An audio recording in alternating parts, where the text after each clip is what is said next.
The dust of Terminus 7 hung in the air like fine gold powder, catching the light of the system's twin suns.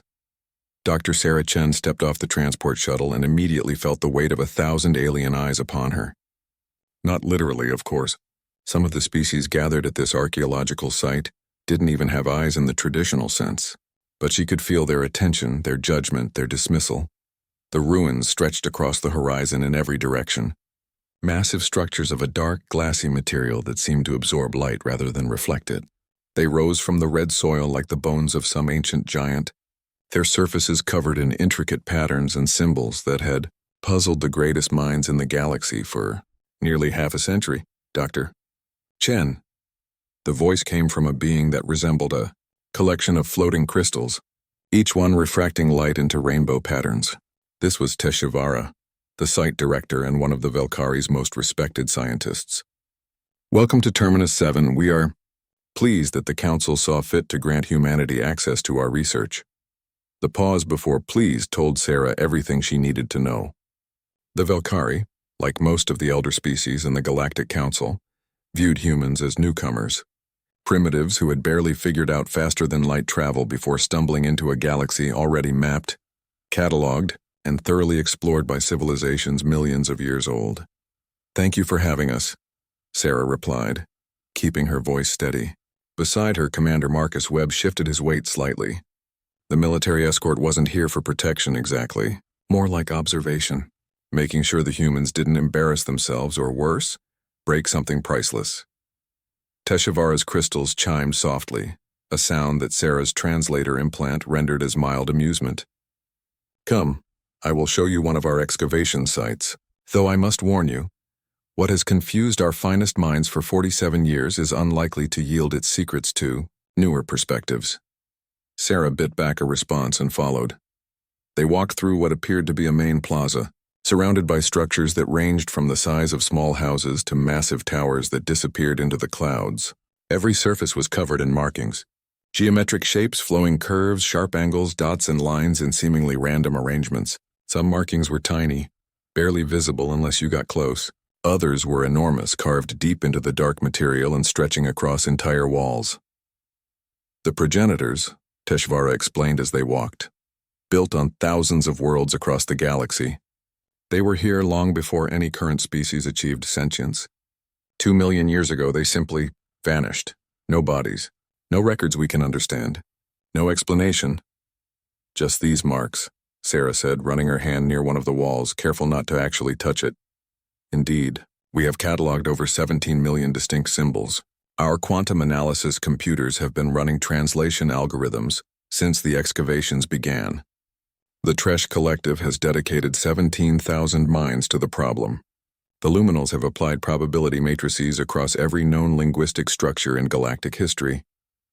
Teshuvara's crystals dimmed slightly. "Nothing. The patterns repeat, but we cannot find grammar, syntax, or any consistent meaning.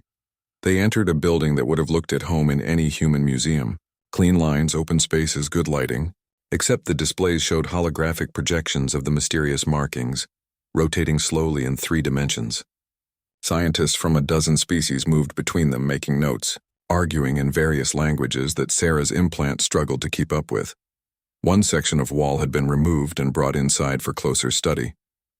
It was covered in a particular pattern that seemed to repeat throughout the site. A series of curved lines with dots at regular intervals, surrounded by angular shapes that reminded Sarah of arrows. Below that, a sequence of circles and triangles. Above it, what looked like a simplified drawing of a sun or star. "This is one of our most studied examples," Teshuvara said. "The pattern appears in precisely this configuration on 43 different progenitor worlds. Clearly significant, possibly religious, perhaps mathematical. The leading theory is that it represents some form of stellar cartography, though we cannot make it correspond to any known star patterns." Sarah stared at the wall. She tilted her head to one side, then the other. She took a few steps back, squinted, then moved closer again. "Dr. Chen?" Marcus asked quietly. "Which way is north?" Sarah asked suddenly. Teshuvara's crystals flickered in confusion. The local magnetic north is approximately— No, I mean, where does the sun rise on this planet?" "Which direction?" "The eastern horizon is that direction," Teshivara pointed with a crystalline appendage. Though I fail to see, and this wall. It faces which way? East. Dr. Chen, what does the planetary orientation have to do with? Are all the walls with this pattern facing east? Sarah's voice had taken on an edge of excitement that made Marcus stand up a bit straighter. He'd heard that tone before back on Earth when Sarah was onto something. I would have to check the records. Teshivara was clearly confused. But many of our buildings have this pattern on multiple walls, so the orientation cannot be relevant to. Show me another site, Sarah interrupted. One with different markings. Dr. Chen, I understand you are enthusiastic, but we have procedures. There are safety protocols, and frankly, wandering randomly through the ruins is not. Please, Sarah said, and something in her voice made even the ancient Velkari pause. Show me 3 different sites. Just 3. Let me look at the walls, check the orientation, and if I'm wrong, I'll apologize for wasting your time. Teshivara's crystals hummed with something that might have been irritation or curiosity. Finally, they chimed in agreement. Very well. 3 sites.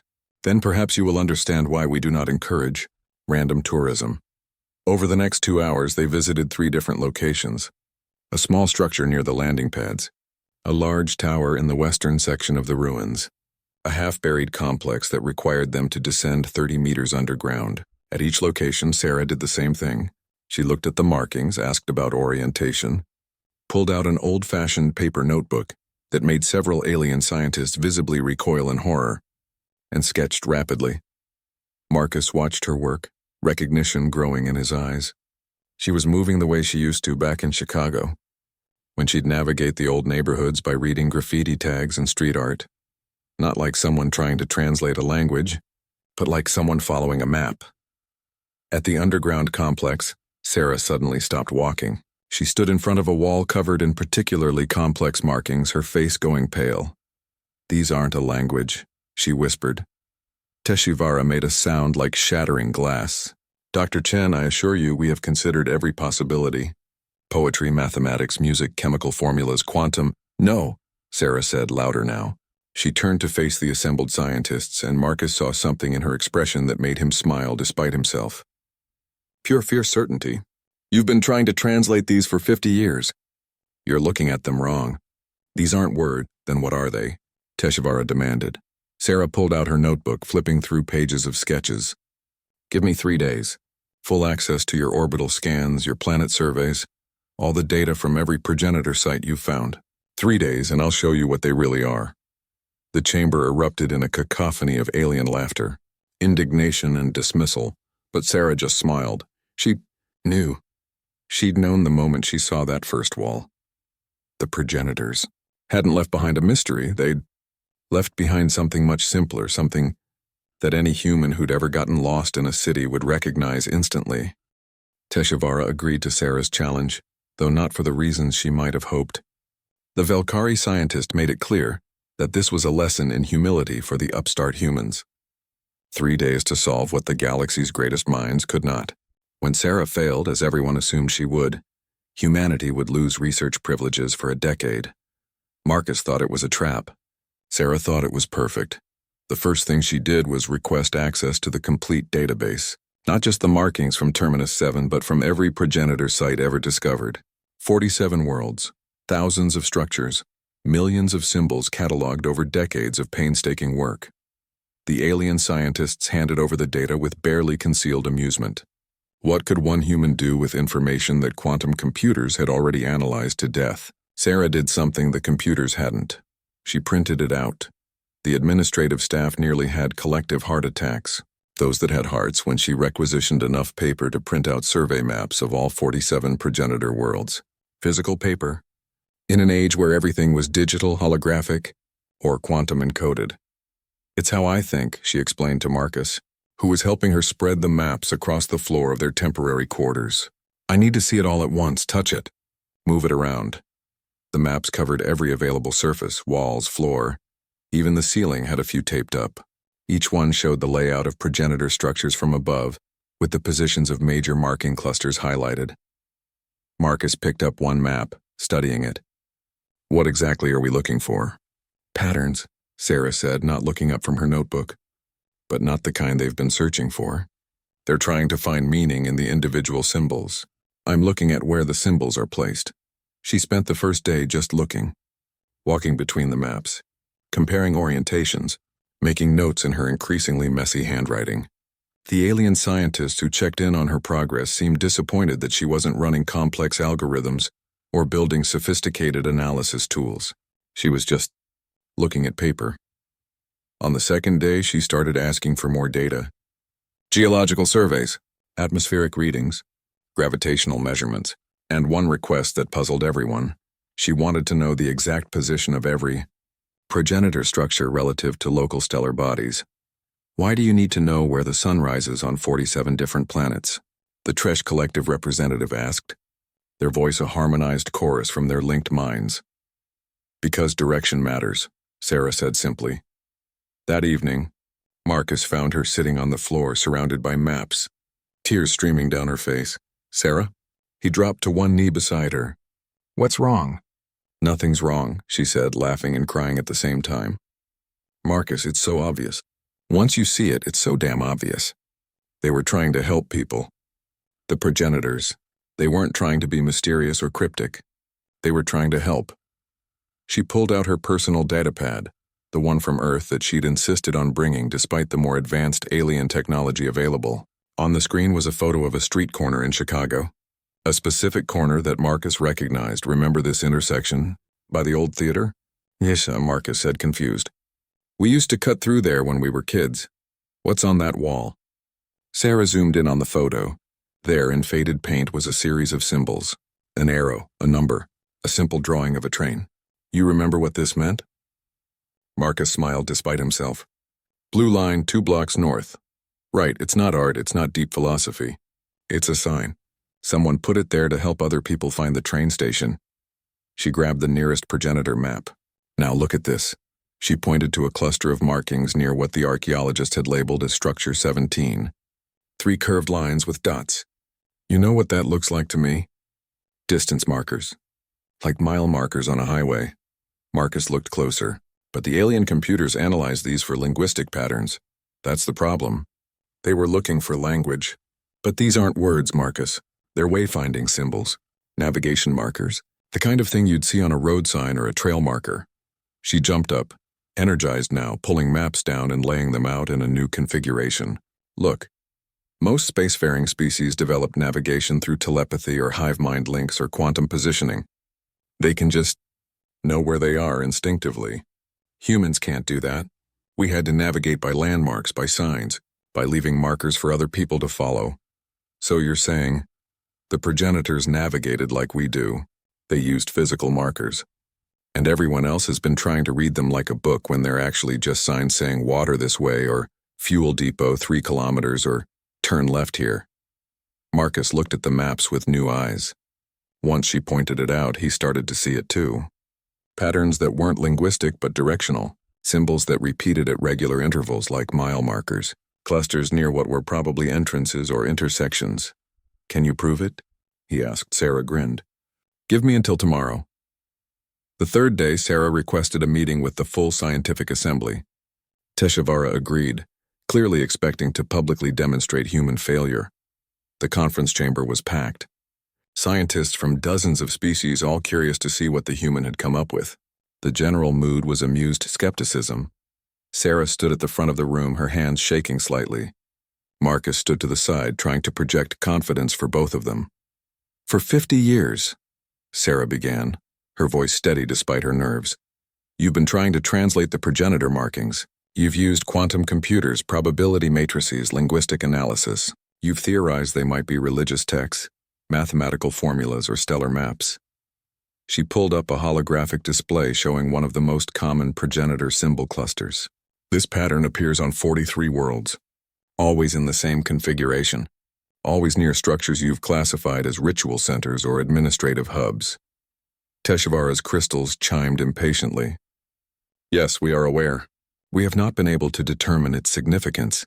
That's because you weren't looking at what it actually is. Sarah pulled up another image beside it. This one was from Earth. A highway sign showing an exit number, distance, and services available. The room went silent. These aren't ritual centers, Sarah said.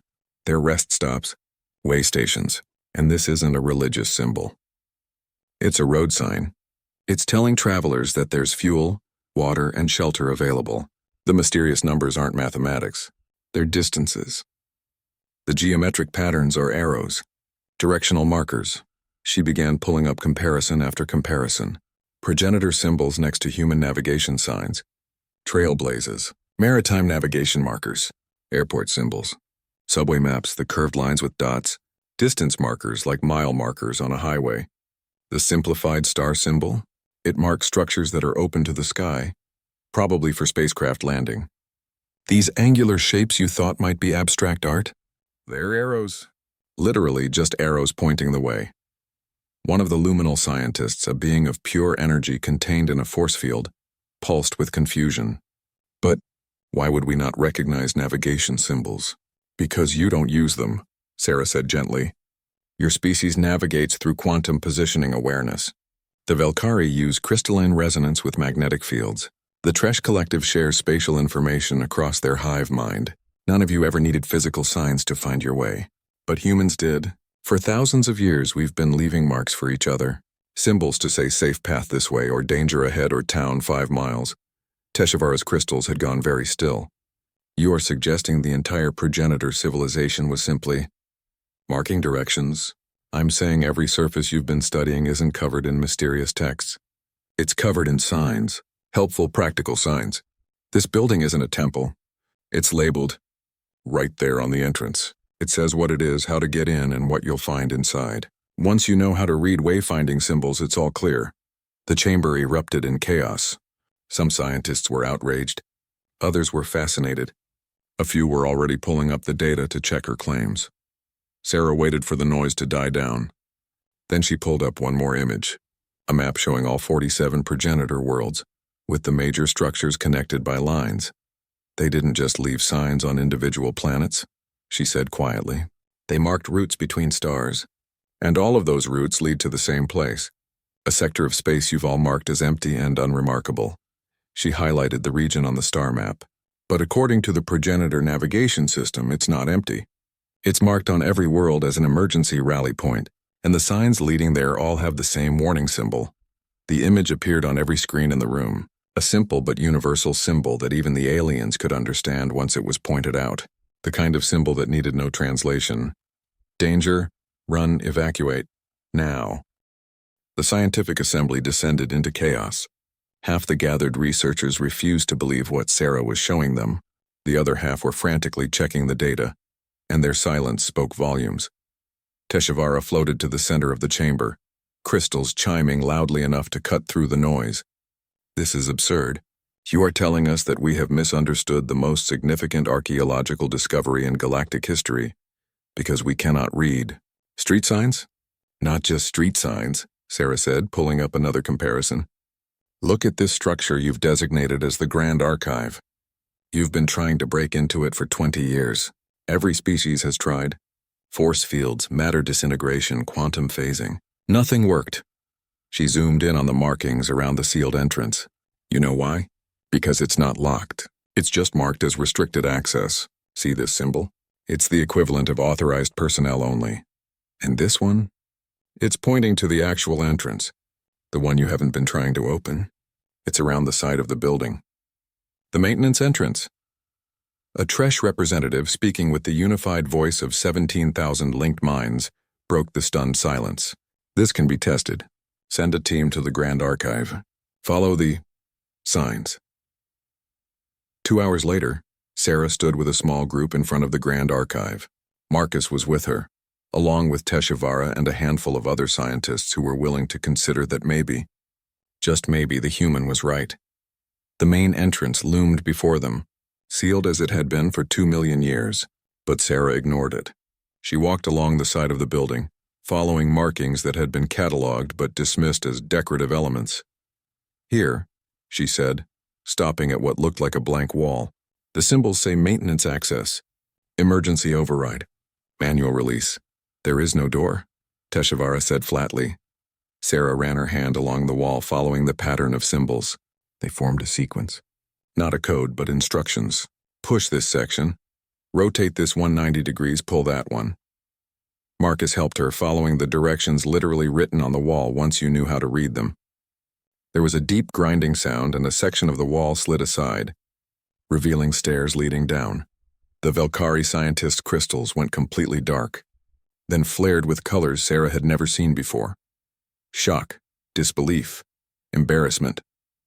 They descended into the Grand Archive, and what they found changed everything.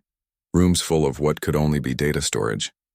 Not in any format the current species used, but clearly labeled. Sarah walked past rows of storage units reading the markings, medical database, engineering specifications, cultural records, historical archives. They labeled everything, Marcus said, his voice full of wonder. It's like a library. More like a filing system, Sarah corrected. She found a terminal, its surface covered in symbols. Instructions for use written in the universal language of pictograms. Power button. Access panel. Selection interface. They wanted people to find this, to use it. They just assumed whoever found it would be able to read basic navigation symbols. A luminal scientist pulsed with realization. They assumed anyone capable of space travel would need to navigate physically. They did not anticipate species that evolved beyond that need. Over the following weeks, Sarah's revelation transformed the entire field of progenitor archaeology. Every site was being re-examined through this new lens. What they'd thought were ritual chambers were actually maintenance facilities. The mysterious power centers were clearly labeled fusion reactors. The ceremonial platforms were landing pads with approach instructions.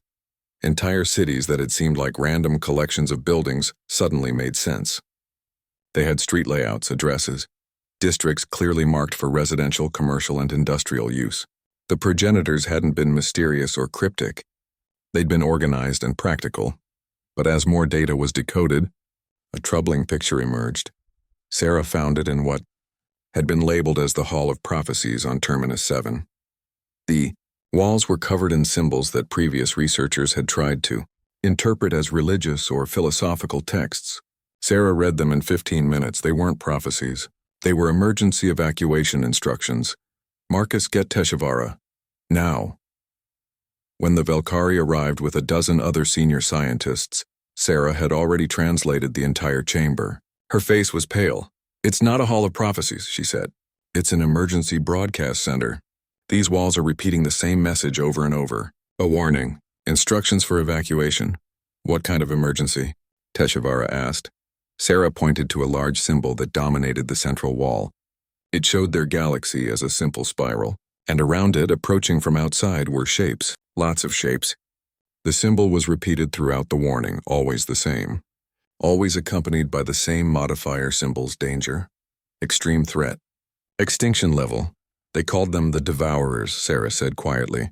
They came from outside our galaxy. They consumed worlds, stripped them for resources. The progenitors detected them early enough to evacuate. 2 million years ago, they abandoned everything. Every planet, every structure, every achievement. They left behind emergency supplies, warning signs, and evacuation routes. But where did they go? One of the scientists asked. Sarah pointed to the star map on the wall. The same rally point she'd shown before. There, all the routes lead there. It was their emergency gathering point. They planned to regroup, share resources, and she trailed off, reading more symbols, and hoped the Devourers moved on. Marcus saw where this was going. Sarah, the warnings. Are they still active? She nodded slowly. They're not warnings about something that happened. They're warnings about something that happens. Look at these symbols. They're temporal markers, based on stellar positions and orbital mechanics. The kind of thing that repeats on a cycle. How long is the cycle? Teshivara's voice was barely audible.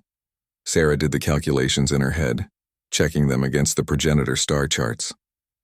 Her hand shook as she pointed to a sequence of symbols. 2 million years. The Devourers come through our galaxy every 2 million years. The implications hung in the air like a physical weight. When? Marcus asked. Sarah pulled up a current star chart on her datapad, comparing it to the progenitor warning markers. She ran the numbers once, twice, 3 times, hoping she was wrong. The progenitors marked the exact stellar configuration that would signal the Devourers' return, she said, based on current stellar positions and the patterns they recorded. She looked up at the assembled scientists. They're due back. Within the next 5 years. The chamber erupted in denial, panic, and demands for proof. But Sarah had already moved to another section of the wall. More instructions, more warnings, and one more crucial piece of information. The progenitors left something else, she said, her voice cutting through the chaos. They didn't just run. They prepared. Look at these symbols. They mark military installations, weapons caches, defense platforms. And this, she pointed to the largest symbol cluster. This is detailed instructions for reaching the rally point. They left us a fortress, pre-positioned supplies, everything we'd need to fight back or survive. Or evacuate, Teshuvara added quietly. Or evacuate, Sarah agreed. Marcus stepped forward. We need to contact the Galactic Council immediately. They won't believe it, Teshuvara said. They will say the translation is flawed, that humans are misinterpreting. The Velkari scientist's crystals flared. No, I spent 50 years missing what was in front of me. I will not make that mistake again. I will support Dr. Chen's findings before the council. Sarah smiled grimly. Thank you. But we're going to need more than translation. We need proof. What kind of proof? Marcus asked. Sarah pulled up the rally point coordinates on a star map. We need to go there. Follow the evacuation routes the progenitors left. If they really prepared a rally point, if they really left defensive installations, we'll find them. The markings give detailed navigation instructions. That sector has been surveyed, one of the scientists protested. It's empty. Nothing but dust and dead rocks. Or maybe, Sarah said, it's camouflaged. Maybe the progenitors didn't want the devourers to find their rally point, but they left signs for refugees to follow. Signs that look like natural phenomena to anyone who isn't specifically looking for them. She zoomed in on a peculiar asteroid cluster in the target region. Like this. It's cataloged as a natural formation. Random rocks. But look at the pattern. She overlaid progenitor navigation symbols on the asteroid positions. They matched perfectly, an arrow, pointing deeper into the cluster. That's not a natural formation, Sarah said. That's a sign. A big one, and it's pointing the way home. Marcus checked his weapon automatically, old military habits kicking in. Then we follow it. I will arrange a ship, Teshuvara said. And a volunteer crew, those who believe the warning. And those who don't believe? Sarah asked. The Velkari's crystals chimed sadly. Then we pray Dr. Chen is wrong, because if she is right and the council refuses to prepare, no one needed to finish that sentence. They all understood. The progenitors had left instructions, warnings, and hope. The question was whether the current galactic civilization would be smart enough to follow the signs, or too proud to admit they needed directions. The presentation to the Galactic Council did not go as Sarah had hoped. She stood before representatives of 300 species, showing them proof after proof. The opened Grand Archive, the translated warnings, the temporal calculations, the pattern of emergency evacuations across 47 worlds. Everything pointed to one conclusion. The devourers were coming back. Half the council dismissed her findings immediately. Human arrogance, they called it. Fear-mongering to gain political influence. The translations were convenient, they said. Too convenient. How could one primitive species decode what the galaxy's finest minds had puzzled over for 50 years? Because we asked the right question, Sarah replied, trying to keep her frustration in check. We didn't ask what the symbols meant in some abstract sense. We asked what they were for, and they're for navigation, for wayfinding, for helping people find safety. A representative from the hierarchs, a species that looked like floating geometric shapes, spoke in a voice like crystal bells. And yet, young species, this threat you describe has never been observed. No evidence of these devourers exists except in your translation of symbols that may mean something entirely different. The progenitors didn't evacuate their entire civilization for fun, Marcus said, unable to stay silent. 2 million years ago, something made them run, something they were afraid of. Or perhaps, another council member suggested, they simply transcended to a higher plane of existence. The evacuation may have been spiritual, not literal. Sarah wanted to scream. Instead, she pulled up the temporal markers again. These are specific, mathematical. They mark stellar positions, orbital mechanics, astronomical events. This isn't mysticism. It's a schedule.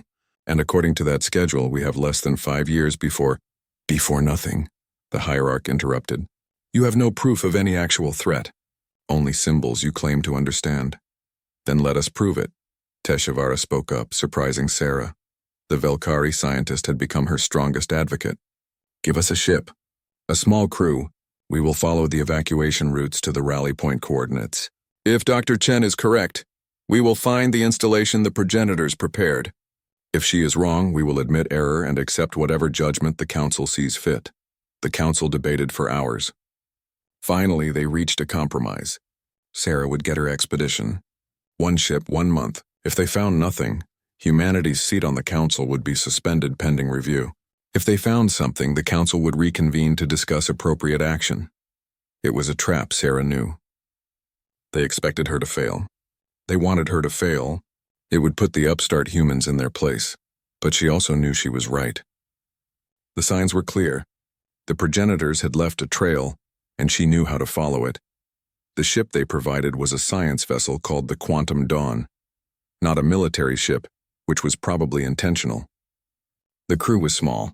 Sarah and Marcus, Teshuvara, a Tresh subcollective of 30 minds, a young luminal scientist named Brightness Between Stars who believed Sarah's translation, and a handful of others from species willing to take the risk. They set course for the coordinates Sarah had decoded. The journey would take 2 weeks at maximum FTL speed. Sarah spent the journey translating more progenitor data. Every structure they'd cataloged had additional information once you could read the signs. Supply depot locations, weapon cache coordinates, safe routes through dangerous space. The progenitors had prepared for others to follow them. They knew they weren't coming back, Sarah told Marcus one evening in the ship's small recreation area. Look at this. These aren't temporary evacuation shelters. They're permanent colony sites. The progenitors were planning to rebuild somewhere else. Somewhere the devourers wouldn't find them. Did they make it? Marcus asked. I don't know. The signs stop at the rally point. Whatever happened after that, they didn't leave markers for it. Maybe they couldn't, or maybe... She trailed off. Maybe what? Maybe they didn't survive to leave more signs. The ship fell silent at that. They were 3 days from their destination when the message came through from Galactic Council space. A deep space monitoring station had gone silent. The Sentinel station, positioned at the edge of explored space, exactly on the vector Sarah had marked as the Devourer's approach path. Could be equipment failure, the ship's captain said, but nobody believed it. Sarah pulled up the station's last transmission. It had been set to automatic backup, stored in several relay satellites. When the data finally came through, everyone on the bridge gathered to watch. The feed was corrupted, full of static and interference. But there were images, shapes against the stars, massive structures dark and angular, that seemed to bend light around them. They moved with purpose, and in their wake, space itself looked wrong. Distorted, the last clear image was a single frame. One of the shapes filled the entire screen, and it was doing something to a small planetoid near the station. The rock was just coming apart. Not exploding. Not breaking up. It was being systematically disassembled, pulled apart into component atoms that streamed toward the massive structure like water flowing downhill. Then the feed ended. The bridge was absolutely silent. Send that to the council, Teshuvara said quietly. Now. But Sarah was already running calculations. They're early. The temporal marker said 5 years. This is 2 years ahead of schedule. Maybe your translation was wrong about the timing, one of the Tresh collective suggested. Or maybe the cycle is speeding up. Brightness Between Stars pulsed with fear. Or maybe they've gotten faster, more efficient. Doesn't matter, Marcus said, his military training taking over. What matters is they're here. And we need to find that rally point before they do. The ship jumped to maximum speed. The mood on board had changed completely. This was no longer an archaeological expedition. This was survival. They emerged from FTL at the coordinates Sarah had decoded. The asteroid cluster stretched before them, exactly as the surveys had shown. Random rocks floating in the void. Nothing special, except it wasn't random at all. Follow the arrows, Sarah said, pointing to the asteroids' positions. They're markers, leading us in. The ship moved slowly through the cluster. More asteroids appeared, their positions forming patterns, directional signs, warning symbols, and one massive asteroid at the center of it all. Scan it, Sarah ordered. The sensors came back empty, just rock, iron and nickel and stone. Nothing artificial. Sarah stared at it, frustrated. The signs pointed here. They were sure of it. So where was the installation? Wait! Brightness between stars said, their energy field pulsing with excitement. Scan it again, but look for what's not there. What? Perfect concealment doesn't add something. It removes the signature of what's being hidden. Scan for the absence of expected readings. The sensor operator, a 6-armed species called the Quelvesh, adjusted the scanners. Their eyes widened. All 6 of them. There's nothing there, they whispered. I mean, there should be magnetic readings, gravitational variations, thermal signatures, all the things a rock that size should generate. But there's nothing. It's like scanning empty space. Because it's not a rock, Sarah breathed. It's camouflaged. The whole thing is artificial. Teshvara, can we deactivate it? I do not. Look at the surface, Sarah pointed. Those aren't natural formations. They're symbols. Instructions for accessing the facility. They're written right there on the surface. Teshvara examined the patterns. You are correct. These are progenitor markings. They say, emergency access. For refugees. All species welcome. Sarah felt tears in her eyes. The progenitors hadn't just run. They'd prepared. They'd left a safe harbor. And they'd marked the way so clearly that anyone who needed help could find it, if they knew how to read the signs. The instructions say to transmit a specific frequency pattern. Teshvara continued. A simple binary sequence. It serves as a password, I believe you would call it. They transmitted the sequence. For a long moment, nothing happened. Then the asteroid began to change. The rocky surface shimmered and faded, revealing what lay beneath. A structure of impossible size and complexity. Docking bays that could hold thousands of ships. Defense platforms bristling with weapons that still hummed with power after 2 million years. Habitat rings, agricultural domes. Manufacturing facilities. Resource processing plants. It was a fortress, a city, a last refuge for an entire civilization, and it was still operational. They left the lights on, Marcus said softly. Sarah's hands shook as she read the welcome message displayed on every screen. It was in progenitor symbols, but now she could read it as easily as English. Welcome, survivors. You have reached Rally Point Omega. Resources are available. Defensive systems are active. Instructions for all systems are provided in universal wayfinding symbols throughout the facility. May you have better fortune than we did. May you survive what we could not. May you remember us. How many of these rally points did they build? Someone asked. Sarah checked the data. 17. Scattered across the galaxy. All marked on progenitor maps. All prepared for refugees. And all empty, Teshvara said sadly. The progenitors never came back. But they left this for us, Sarah said. They knew someone else might need it someday. They left us a chance. The ship docked at one of the enormous bays. As the crew disembarked, they found themselves in a facility designed for millions but occupied by none. Everything was labeled. Every system had ends the Galactic Council finally believed when the Devourers consumed their second monitoring station. And then a mining colony, and then an entire inhabited moon.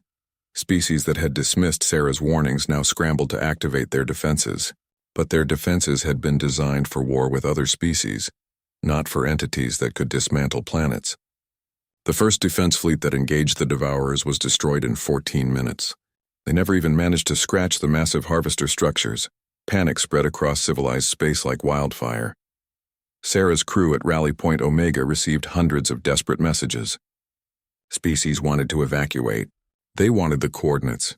They wanted humanity to save them after spending decades calling humans primitive. We give them the coordinates, Sarah said simply. All 17 rally points. We share the progenitor data. Everything, right now. They do not deserve, one of the Tresh Collective began. Doesn't matter what they deserve, Marcus interrupted. What matters is survival. The progenitors prepared these facilities for refugees, for anyone who needed help. We honor that. Teshvara's crystals hummed in agreement. We share the knowledge. All of it. Ships began arriving within days. Thousands of them. Tens of thousands. Refugees from dozens of species. All following the coordinates and instructions Sarah had decoded. The rally points began filling with frightened people from across the galaxy. But refugees alone wouldn't stop the Devourers. They needed to activate the defensive systems. And that's where the real problems began. The progenitor installations were massive, complex, and powerful. They were also clearly labeled with instructions. But the instructions were in wayfinding symbols, and most species still struggled to understand them intuitively. Sarah found herself running between control stations, translating on the fly. This isn't a religious icon, it's a power coupling. This one means the reactor is running hot. Decrease flow by 30%. This warning means you're about to vent the entire atmosphere. Please stop touching that panel. It was chaos. Brilliant scientists from advanced civilizations, reduced to helpless confusion because they couldn't read what amounted to pictographic instruction manuals. Marcus watched Sarah sprint past, heading to stop a hierarch engineer from accidentally activating the self-destruct system, because they'd interpreted the warning symbols as decorative flourishes. "We need more humans," he said into his communicator. "Everyone you can find who's good at following directions, reading maps, or navigating by landmarks." Within a week, humans were scattered across all 17 rally points. Former delivery drivers, hikers, urban explorers, anyone who was good at following signs and understanding visual directions. They became essential personnel, not because they were smarter or more advanced, but because they could look at a progenitor control panel and instinctively understand what the symbols meant. Turn left. Push the blue button. Warning, high voltage. Emergency exit this way. Simple, direct, universal. If you'd ever followed a map or read a street sign, at Rally Point Omega, Sarah finally managed to activate the main defensive grid. The weapon systems came online with a deep hum that resonated through the entire structure. According to the displays, each rally point was now connected to the others through some kind of faster-than-light coordination network. It's a defensive web, Brightness Between Stars realized, their energy field pulsing with excitement. Each rally point supports the others. Overlapping fields of fire, coordinated targeting. The progenitors designed this as a unified defense system. How do we control it? Teshuvara asked. Sarah was already reading the master control instructions. They were surprisingly straightforward. Once you understood, you were reading what amounted to an operations manual, not mystical texts. Each rally point has autonomous defensive capabilities, but for full coordination, we need to activate the command center. She checked the star charts. It's at Rally Point Alpha, the first one. The hub. That is in the direct path of the Devourers, one of the scientists said quietly. They will reach it within 3 days. Then we have 3 days to get there and activate it, Sarah said. The journey to Rally Point Alpha was tense. The Devourers were clearly visible now, massive dark shapes against the stars. The closer ships got to them, the more reality seemed to bend and distort. They weren't just harvesting matter. They were breaking down the fundamental structure of space-time itself to fuel their impossible engines. Rally Point Alpha was the largest of the 17 installations. When Sarah's ship arrived, they found it already under assault. The Devourers had somehow detected it despite the camouflage, or perhaps they simply consumed everything in their path. The installation's automatic defenses were holding, but barely. Weapons that had slept for 2 million years fired with deadly precision, but for every harvester they destroyed, 3 more appeared. "We need to get to the command center," Sarah said, watching the battle through the view screen. "Get inside. Activate the full network." "The docking bays are under fire," the captain reported. "We cannot land safely." "Then land unsafely," Marcus said. "We didn't come this far to wait outside." The ship made a harrowing approach, dodging weapons fire from both sides. They crashed more than landed in a secondary hangar bay that was partially exposed to space. Sarah led the way. Following the emergency route markers the progenitors had helpfully placed throughout the facility, even in the midst of designing a fortress, they'd thought to put up signs saying, "Command center this way and emergency access route." The command center was enormous. Walls covered in displays, control stations for dozens of operators, and at the center, a master control panel that looked like it could coordinate the defense of an entire civilization. It probably had, Sarah realized. This was where the progenitors made their last stand. The signs around the master control were clear, step-by-step instructions for activating full defensive protocols. Sarah's hands moved quickly following the pictographic guide. It was like following a recipe or assembling furniture with an instruction manual. Step 1. Initialize power. Step 2. Confirm connection to all nodes. Step 3. Activate targeting coordination. Step 4. Authorize weapons free. The facility came alive around them. Not just Rally Point Alpha, but all 17 points simultaneously. The defensive web activated, and suddenly the Devourers were facing not a scattered group of installations, but a coordinated network of ancient weapons. But it wasn't enough. The displays showed the situation across the galaxy. The Devourers were too numerous. They adapted to weapons fire. They overwhelmed defenses through sheer numbers. "We are losing," Teshuvara said quietly, watching the tactical display. Sarah stared at the master control panel. There had to be something more. The progenitors wouldn't have built all this just to slow down the inevitable. She read the symbols again, more carefully this time. Then she saw it. A section of the control panel she'd missed. The symbols weren't instructions. They were a question. Authorization required. Final protocol. Warning. Irreversible. "There's one more system," Sarah said. "Something they held in reserve. Something they marked as a last resort." "What is it?" Marcus asked. Sarah followed the symbols, translating as she went. Her face went pale. "It's a weapon. A big one. It doesn't destroy the Devourers, it removes them. Sends them somewhere else. Another dimension, maybe? The translation isn't perfect. But the progenitors never used it, and why not? Because activation requires someone to do it manually. From inside the command center. And the command center is..." She looked up at the walls, understanding flooding through her. The command center is the weapon. This entire structure. Rally Point Alpha. It's not just a fortress. It's a bomb. A dimensional bomb. And the person who activates it doesn't get out. The room fell silent. "The progenitors couldn't do it," Sarah continued. "They couldn't sacrifice themselves. Or maybe they tried and failed. The instructions say authorization requires a living being's conscious choice. An AI can't do it. It has to be someone who understands what they're giving up." Marcus moved to her side. "How many people can it save?" Sarah checked the displays. "If it works, all of them. Every ship at every rally point. Everyone we've evacuated. It'll push the Devourers out of our dimensional space.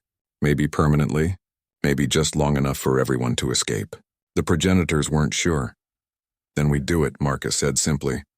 "Marcus, no, I'll stay," Teshuvara interrupted. "This is my responsibility. I spent 50 years too proud to see what was in front of me. I will stay." Brightness between stars pulsed. "My species lives only a few decades. Your species have centuries ahead. Everyone stop," Sarah said firmly. She looked at the symbols on the panel. The instructions were clear. The warning was explicit. But the progenitors had also left one more message, written above the activation sequence. "Thank you for finding us. Thank you for understanding. Thank you for being brave enough to follow the path we marked. We could not take this final step. Perhaps you can. May your choice save more than ours could." Sarah took a deep breath. "I'm staying." "Sarah," Marcus started. "I can read the instructions," she said. "Really read them?" "Not